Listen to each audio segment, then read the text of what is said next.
后来今年4月，华航运送台湾关键的喙烟到美国，无人机的机身中华航空的英文字，互国际媒体误认是中国，引发到正名的争议。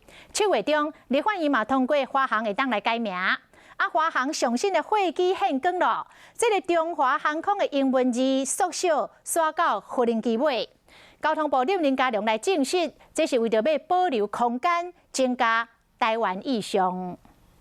无论是货机、包机，或者是一般的飞机，华航飞机顶悬原本插甲遮大字的 China， 引起正名的讨论差几落年。即马随着立法院伫7月中通过华航改名案，原来有上新的进展。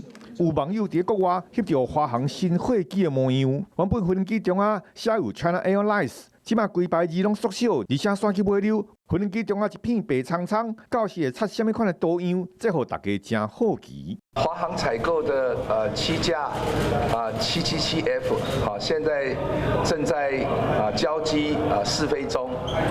那有关于涂装的部分那还保留这个空间来配合有台湾意向能够在新的飞机上。交通部长林佳龙证实，华航马上就要引进777的 F 货机，即摆还搁伫美国试飞。华航原来发表声明表示，新的无人机也未正式出场。777F 的货机是全新的机队，时到原来有全新的模样，到时就会对外公布。华航要改名咯，要改什么名？到时要穿什么款的新衫？这互大家拢真期待。